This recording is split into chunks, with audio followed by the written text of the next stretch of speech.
And we are a slave to the end of month check. And it's like constantly that's all you're ever thinking about. Even if you are still enjoying what you're doing, you're like, right, got to get that paycheck at the end of the month. And when I've kind of progressed into this kind of consulting, working for myself, there is more financial pressure because you're like, well, I don't have that coming in at the end of the month. However, on the flip side, what you get in terms of mental health, what you get in terms of freedom, for me has been, I can't put a price on that.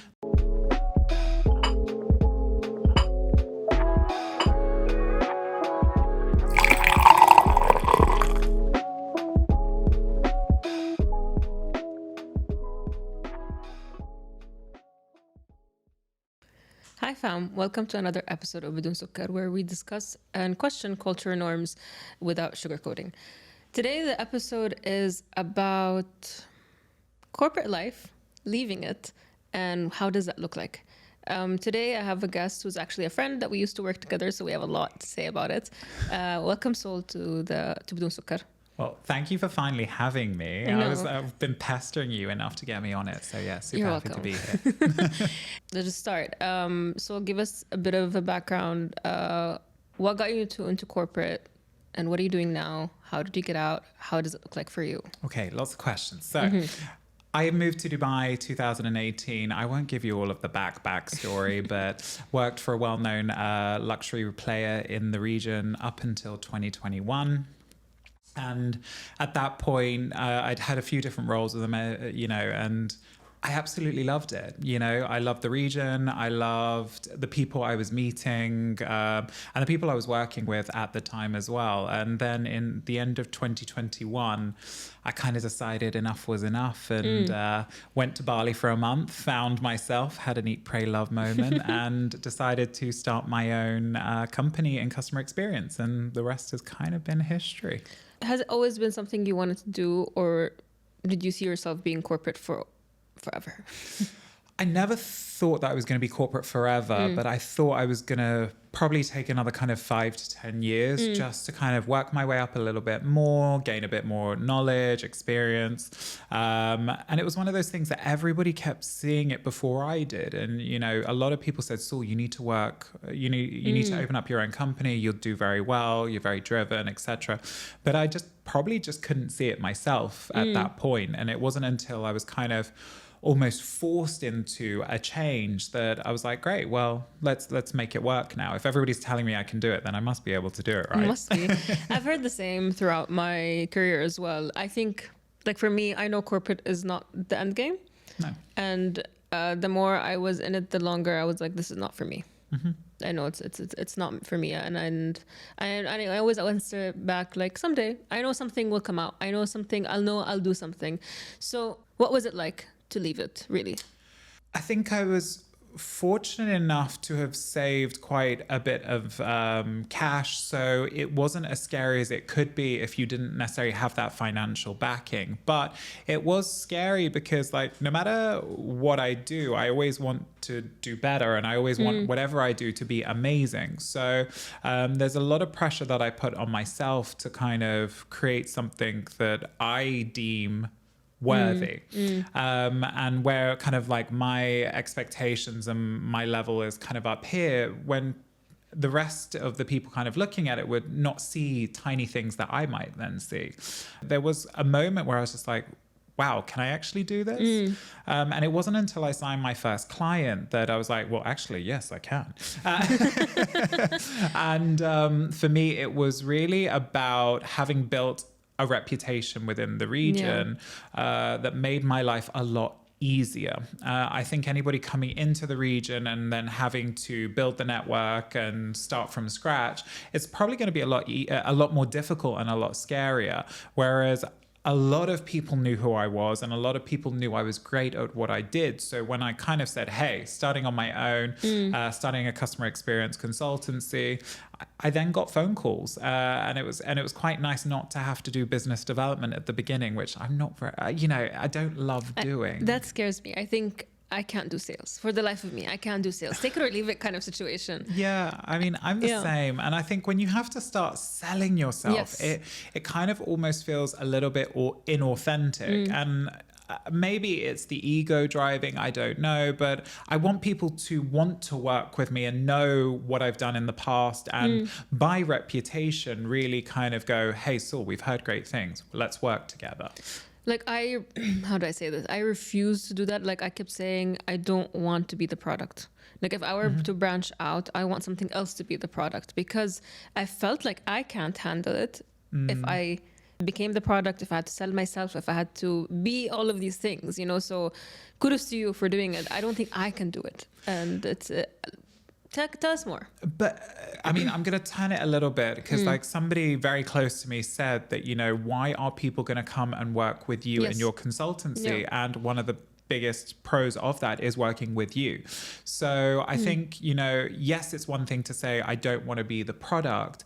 But when you're kind of starting out, you know, your consultancy or you're working for yourself, well, you kind of are the product, and you have kind of subcategories within your product, you know, that then deal with different things. And I think, if anything, again, I think the fact that I'm able to connect with people authentically is part of my product, shall we say, or part of who I am. I refuse to kind of do the whole Dubai fake, you know, it just does, it's never worked with me. And what does authentic really mean, really?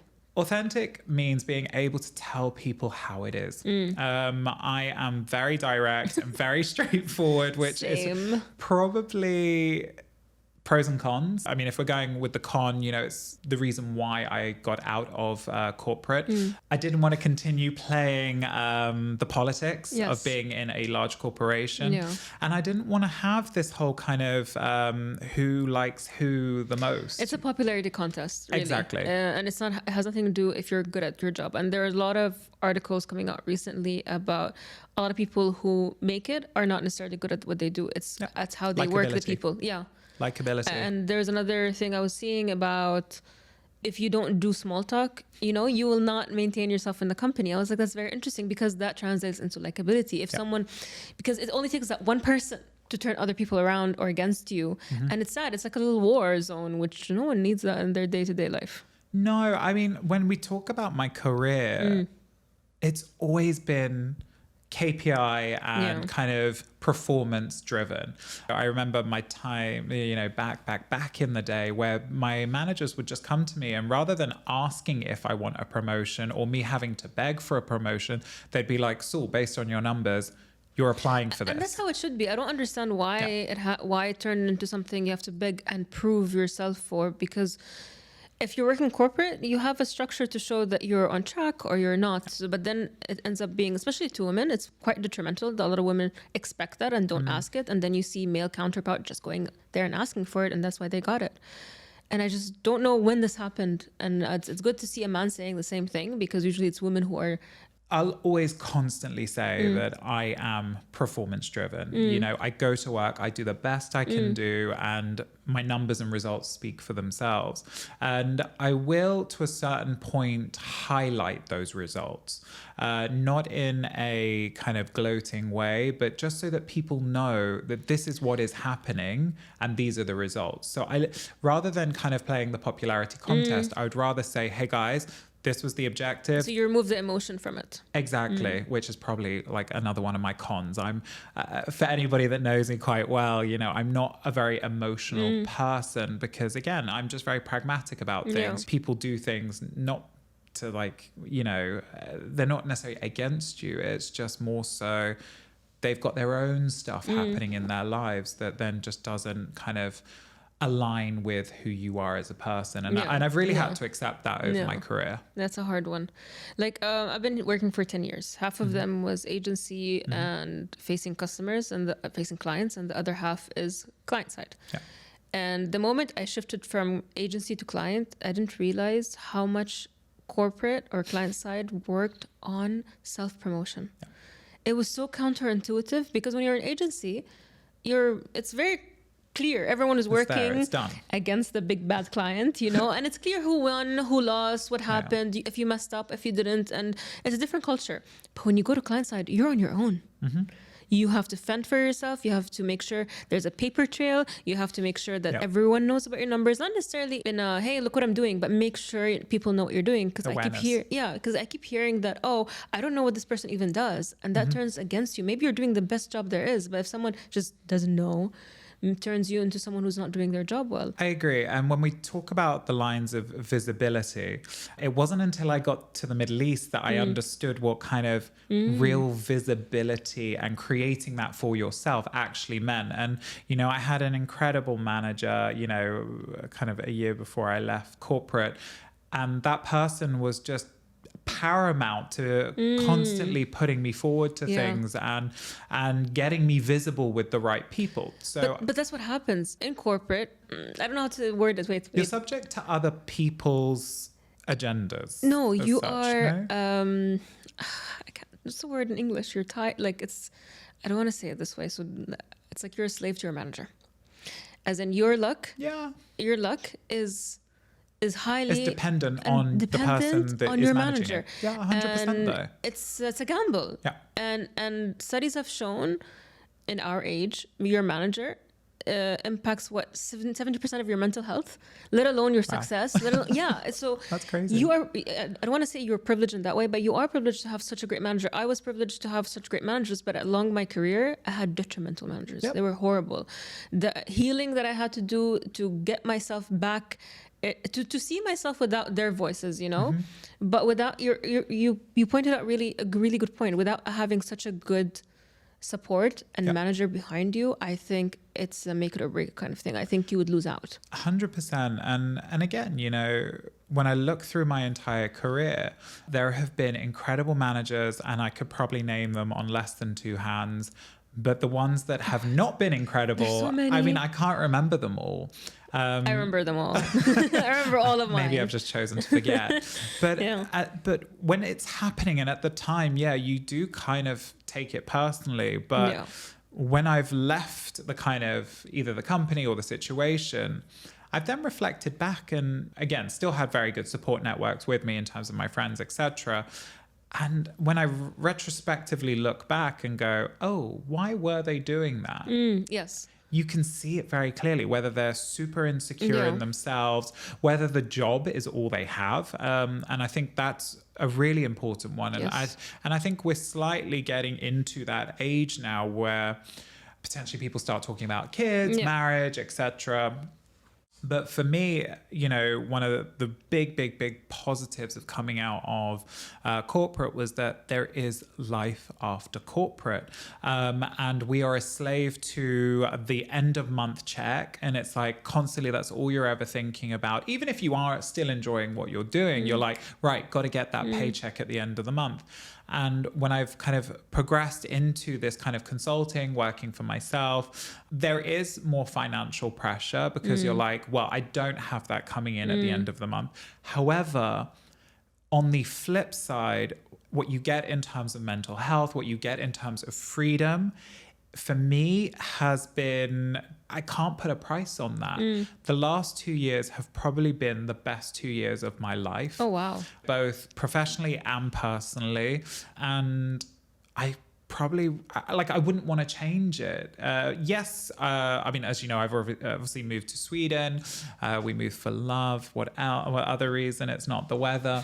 Are you sure? And for me, it's starting again now. Yeah. It's like, right, I've got to start building a network in Sweden in order to then be able to deliver what I do well here. And if anything, effortlessly here, because so many people will want to call me up. And another great thing about with the people that I've worked with, they all refer me to other people. I mean, that's a key factor in MENA. So I've been working here for 10 years and I've been focused on MENA specifically. And word of mouth is the key trigger or discovery point in the Middle East across all industries. I've worked across all of the industries, and all of them, the customers start with my friend told me, my wife recommended this, my colleague recommended this. It's so big, it's so important, more than any other market I've seen. Additionally, we have this behavior, especially in the GCC, where I would rather ask my friend instead of Googling. Okay. And it's so interesting the because opposite. you and I are quite individualistic and quite independent, but I've seen it. Even Ahmad tells me the same thing. He was like, I would just rather ask someone who knows it. And I think what backs it up, there's an Arabic saying, اسأل مجرب ما تسأل خبير, which means ask someone who tried it and don't ask an expert. Okay. You know what I mean? Yeah. Because and this is quite ingrained in us. And I think a lot of people who come to the region don't understand how big that is. So what you're saying is actually the true depiction of how powerful that tool is. Yeah. You know? And I think it's got to start with great work, right? Yes. Because nobody's going to recommend you if you're not delivering great work. And, you know, I try to live with my brand values. And one of my brand values, as funny as it sounds, is get shit done. Such a millennial. I know. Yeah. Because there's too often than There's not, a lot I've of talk. found in this region, yes, there's far too much talk, not enough action, and not enough delivery of what you're talking about. So for me, it was like, right, if I say I'm going to get something, it gets done on time and it gets done to the best of my ability. And I think that has been paramount into my consulting growing and people referring me. And it's I've never asked anybody to refer me. It's like literally I get a phone call, hey, this person has referred me because we're looking for this. I'm like, okay, well, maybe that is something I do. Maybe it isn't something I do. And then I can then help them. It's a foot in the door. Exactly. Really. Going back to when you ventured out, not even branched out, when you ventured out to the wilderness, tell us the truth. How easy, how hard was it to really set up in Dubai? How costly was it? If you want to share with us. Yeah, I mean, as a whole, Dubai make it very easy to set up a company. I think if you do your research, it makes it a little bit easier. One thing that I needed to get my head around was free zone versus mainland. I still probably don't know as much as I need to. I still Google it. Even to this day. However, when I decided to go through a free zone because it was something about tax, I don't like tax, you know, but it was something along those lines. Then I was trying to decide which free zone I wanted. And deciding on a free zone was even more difficult because there's so many of them. And I'm like, well, what's the difference between a free zone in Sharjah versus a free zone in Meydan versus a free zone somewhere else? Well, it's cost. You're paying for cost and you're paying for postcode or zip code here. And so for me, I was like, well, why am I being so elitist? Does anybody actually care where my company is registered? And in the end, I settled in like some middle ground. It wasn't DIFC. I settled on Meydan. And honestly, the onboarding process for them was very seamless. Oh, okay. Very, very seamless because I am the type of person that I don't want to do paperwork. I hate it. So if I can pay somebody X amount to get it done for me, I really will. So spoken like a true Dubaian. Yeah, but I do the same thing. Convenience is the new luxury. Hashtag. So Meydan made it really easy. The guy that dealt with everything asked for the right things, got it done. And I actually set up the company whilst I was in Bali. So I think I started the process in November 2021. And by the time I touched down, I think it was like the 5th or 6th of December in Dubai, it was already ready. The only thing I then needed to finalize was my residency, but I couldn't do that until I got back to the country because I needed to get healthcare and stuff. So all in all, in terms of to open up my company, it was about 15,000 dirhams. Okay. So it's very middle of the market. If you go to somewhere like DIFC, or DMCC, I think it was, you're looking at about 24 to 35. If you're looking at Sharjah, for example, you can probably pay between 6 and 10. Oh, okay. Interesting. Okay. And that included my residency and also the activities. Because this is something else I was trying to get my head around. They're like, what activities do you? And I'm like, I don't get that. They were like, well, what does your consulting do? Or what do you want your company to do? I was like, well, just talk to people. I want to talk to people, anyway. And so we looked at consulting or consulting services. But then what was really nice about Meydan, and I promise you this is not a plug, they offered me 3 different activities on my license. And most other free zone or other company, when you're opening up a company, you have to pay for subsequent activities on your license. Nice. So I was able to get consulting services, general trading, and yoga. Yes, because you went to Bali to learn how to be a yogi. Exactly. Yeah. I mean, it was more for myself, but I went, in that month I did my 200-hour yoga teacher training, which everybody does, and I loved it. So I'd never really wanted to teach, because I know that there really wasn't enough money as I thought within yoga. Until you started charging higher. And still I started charging higher. So for me, whenever I'm doing something, whether it be in my consulting or even in my yoga, it's trying to find a niche. Yes. Because when you're in a country where there's so much competition in everything you are doing, what sets you apart is going to be your niche. I didn't want to do PR or anything within my consulting because there's a lot of great PR people out there. I wanted to focus on clients and clients first, which I believe there's no one doing it quite like what I do. And when I was looking at yoga as kind of this hobby that was then turning into a very lucrative side hustle, I was like, well, how can I make this a niche? Because there's so many yoga instructors. Well, there was nobody teaching men only. Yes, I remember that. And so it was a very off-the-cuff conversation I was having with the yoga studio that I practiced a lot at. And the general manager just said, well, Saul, why don't you teach only men's here? And I went, what?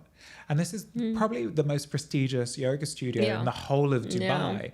And I'm like, but I don't have enough experience. And again, the self-doubt comes in again. And I think there's a lot of that. And I think not a lot of successful people talk about it, or not a lot of people who go on their own entrepreneur, whatever. Whether it's your side hustle, your business, just doing something on your own. Yeah.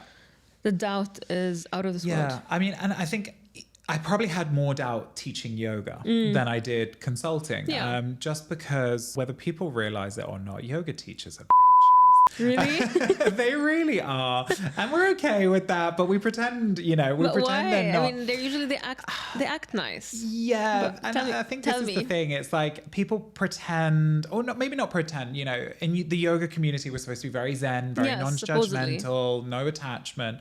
But everybody's saying, oh, well, I wouldn't have done it like that. And this person's doing it like this. Oh, so there is a sense of judgment within the yoga community. And being who I am and having only practiced yoga 3.5 years, I felt that I was far too new to be teaching yoga. Yeah. I didn't have enough experience. And on top of that, I didn't feel that even my personal practice was good enough. No matter where it is, I still don't think it's good enough. But when you then compare, and you shouldn't compare in yoga, but people do, I was like, well, actually, I'm pretty advanced in my yoga practice. And I've basically been taught by, I don't know, close to over 40 or 50 different teachers in multiple different countries. So I've been able to kind of condense what some people did in 10 years into 3.5 years. And so I started the first and only men's only yoga class in the whole of the UAE, which I was very proud of. It got a lot of visibility. It was in a couple of different publications, etc. And that's what kind of really took my yoga career off the ground. And I constantly tell people that, I don't want to make yoga the lifeblood of my financials. But whilst I was here in Dubai, it was very lucrative. How much? I mean, my one class was probably taking about anywhere between 600 and 800 dirhams an hour. So that for me was great. And when I started having people reach out to me for privates, well, I had to factor in, what am I charging in my consultancy per hour, etc., a rough balance, plus the time it's taking me to drive to this person and back. And I was charging anywhere from about 375 dirhams right up to 475 dirhams. So I had like a very big range depending on who it was, how many classes they were taking with me. And I got it down in terms of privates to 3 clients taking on average 6 classes with me a week. So when you kind of times that a week plus my one men's class, times that by a month, I was like, well, this is some people's, salary, a month. And I'm doing this in less than, 8 hours a week. So I was very, very fortunate. Yes, I know what you mean. And I think once you look at that niche, you are able to then charge more because you're not competing with anyone. One question I think everyone has in general, and this is tied directly to self-doubt, is how did you decide to charge so highly? First, how do you calculate? Like, is there a formula? Because I keep asking that. Even for me, at one point I was freelancing. It was really hard to put a number because the imposter syndrome comes out. You know, the doubts come out. Like, am I worth the money?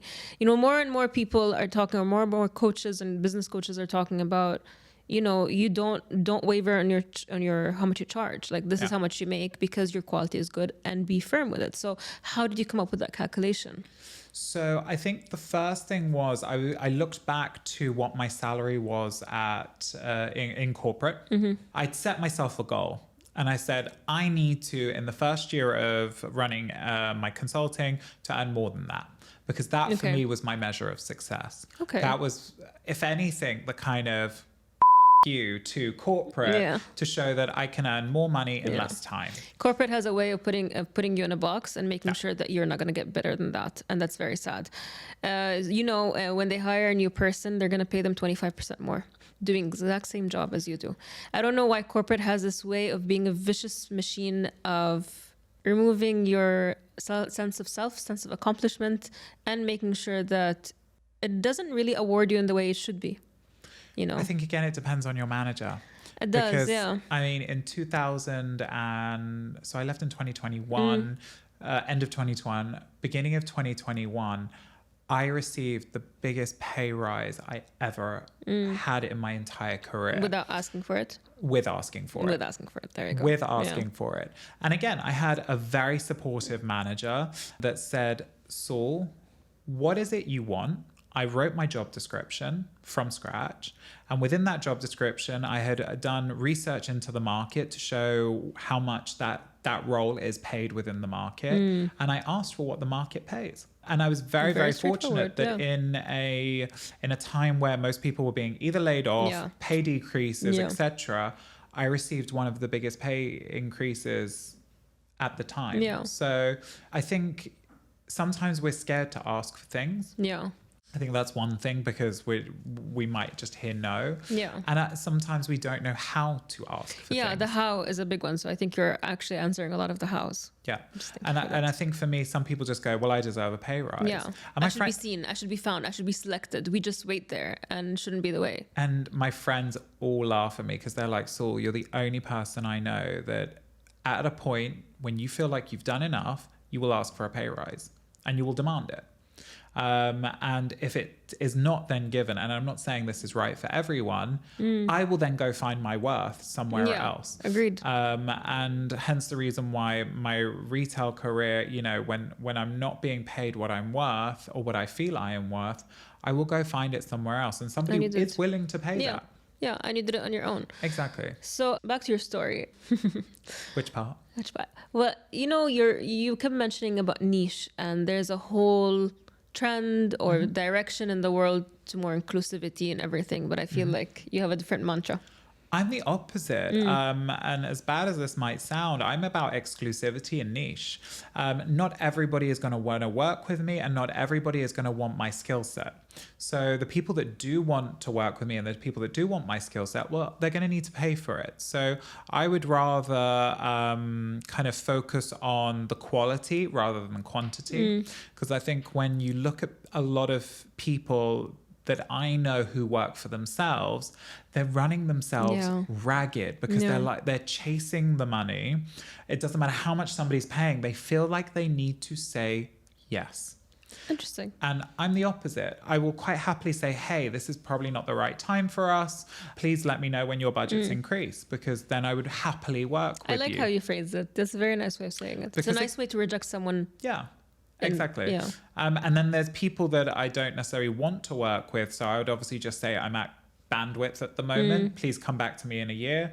Because again, you look at even just some of the luxury brands, by creating exclusivity, you create that want for a product, and whether that product be me or the services that I deliver. There's actually a cognitive bias for that. It's called the scarcity effect. You know, Amazon does it very well. You know, when you're shopping and Amazon tells you low in stock, only one remaining.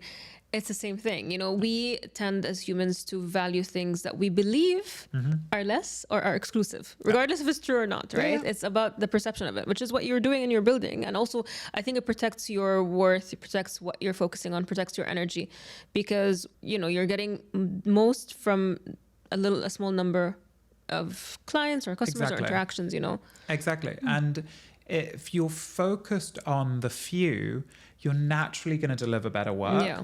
You're naturally going to be less tired, less drained. And if anything, you're going to love what you do more.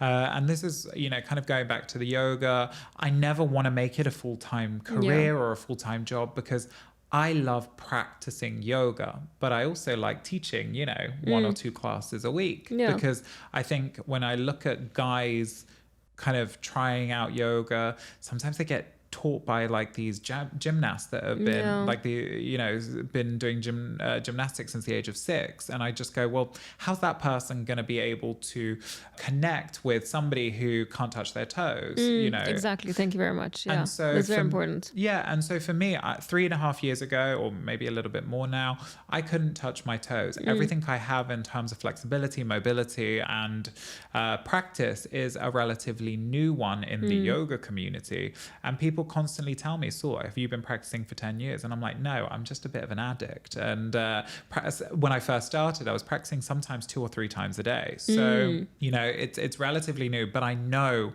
what it feels like to be inflexible moving into a more flexible state, and, you know, what muscles, you know, and how they should feel. Not to say that everybody is going to be the same, but guys, tight I don't hips, think everyone tight shoulders. should be the same. You know, yoga, I think we kind of lost the meaning of yoga.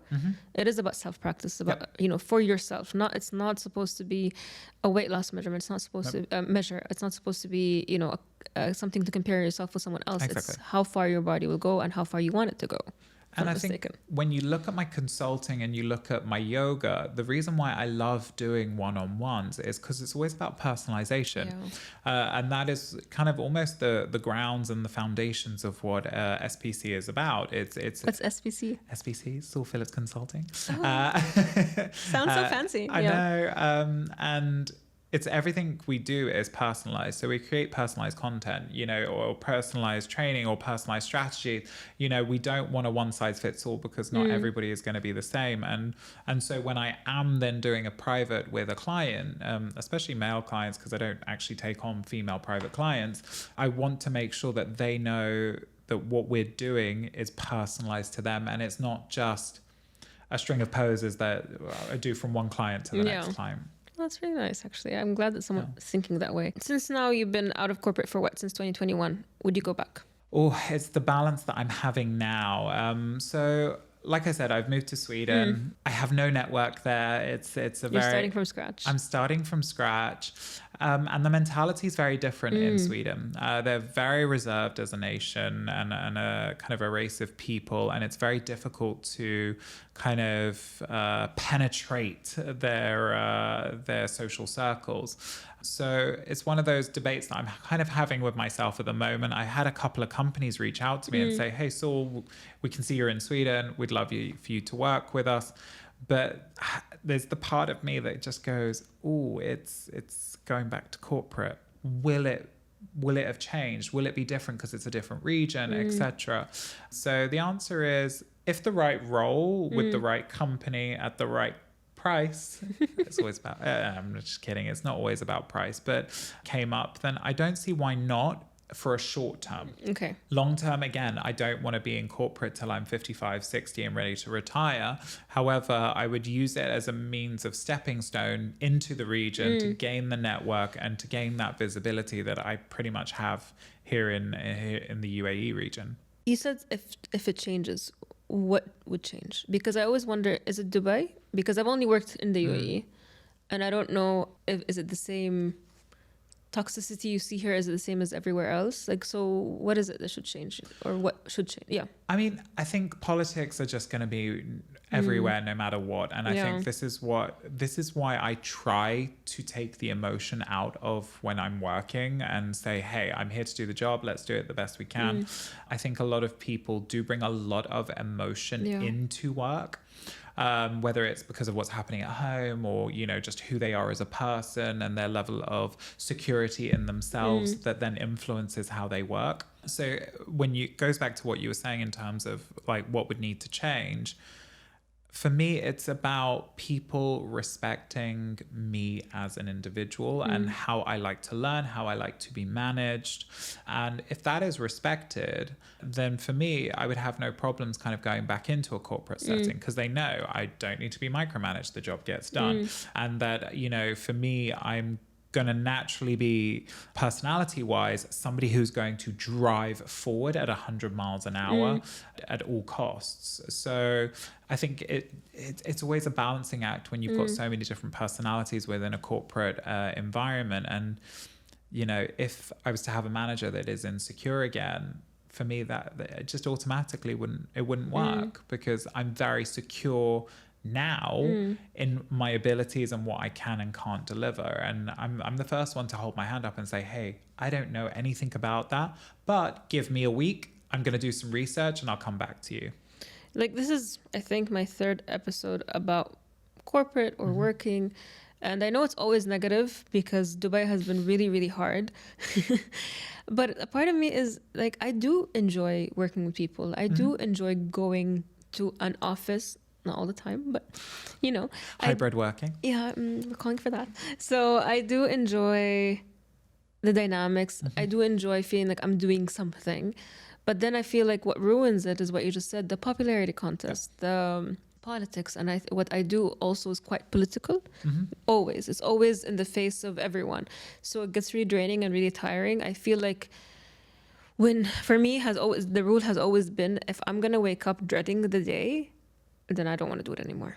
Yeah. You know, and I think it's a privilege for me to say it, and it is. I'm fortunate to be able to say it, but I don't know why we I know why we let it make us feel that way, but I don't know what went wrong for it to become that bad in general. I mean, I think it's because we're so scared to say something. And when you're in a corporate setting, if you say something in the wrong way, it'll be taken to the highest of heavens. Yeah. And that's when you're then fearful of losing your job. I think maybe it's a high risk environment, I think. Yeah. You know, I mean, it's like at the end of the day, it's like, what will I do if I don't get that paycheck at the end of the month? You know, you've got mortgages, etc. And so I think that's what stops us probably being a little bit more authentically us and telling people, no, these are my boundaries. I'm saying no, because of fear that will then escalate into potentially losing your job. And then by losing your job, you're like, well, then what do I do financially? I think, there's just too many stakes for a job or on that function. And I think that's how it's a broken system, really. I was reading yesterday, around 60% of Americans live paycheck to paycheck. Yeah, I read that too. It's a very big number. Which is crazy. It's if you think about it in absolute terms, it's a massive number of people living like that. And with it comes the worries, with it comes lack of planning, the fragility of the entire system, you know, comes to play. Well, before we wrap up, the objective of this episode was to show that there is life beyond corporate, that it's not our only route. And I think this is something that was built back in the 70s and 80s, that this is your role in society. You know, you have a specific milestones that you have to hit, but right now our economy has changed so much that actually they're saying millennials might be the first generation to have it worse than the generation before them because of the world is on fire. really it's literally burning around us. So I think this is more about helping people to tell them, you know, there is something else you can do, and it's not as hard as we make it to be, because we put a lot of obstacles, especially the doubts. We put financial obstacles, we put all types of obstacles in front of us. But the idea of this episode, and why I want Saul to be part of it, is to show you how it could look like. Yes, obviously some people are more fortunate than others. You might have lucked out in some things, but I think the idea is use that fortune, use whatever privilege you have. And if you don't have privilege, work towards it. I know, again, that's very privileged to say, but the idea is there are methods and there are ways of doing it. And it all starts from you believing in yourself. Is there anything you want to add to that? Yeah, I mean, I think the last thing for me is when you're in a company, I think you should do preferably one of two things, either earning or learning. True. Obviously, you're in the best possible scenario if you're earning and learning. Yes, agreed. And I think the moment you start earning, people need to save. I mean, I know we haven't talked so in depth about money, but when you save and have that financial security, you are able to just say, I'm done with this, because you have options. Options. Yeah, I agree. When you don't have those options, that's when you then are like feeling a lot more stuck. I know there's a couple, one of them, so the husband is hating his life. He's in the worst situation possible. He's in a small company. He has a crazy CEO, crazy everything. And I don't usually use that word easily, but he is an unstable person and doing really unethical work. And now the husband is going through an ethical dilemma. You know, he doesn't want to stay there. So at one point, the wife looked up. She was like, if you want to leave, leave. Like, we can make it work. And she wanted to give him and extend that freedom. To allow him to take it as an option, because I feel like a lot of it is when you feel like you're stuck, it gets smaller and smaller. It gets more suffocating. Maybe it is bad, but it seems even worse when you have that feeling stuck, I don't know, behavior in you and feeling like there's no other option. Like, she gave him that option right now. I don't know. I'll keep you posted. But I feel like you need to look into maybe how people can help you. And if he hadn't shared that vulnerability, maybe that wouldn't have presented itself as an option. You know what I mean? But she gave him a timeline. Like, the moment you leave, you have 6 months. And that's the only time it can sustain us, because it will be an emotional burden. It will be a financial burden. It will change the dynamic of the relationship. So be aware of this. But this is an option. You know? Did you feel stuck before we wrap up? Did you feel stuck at any moment?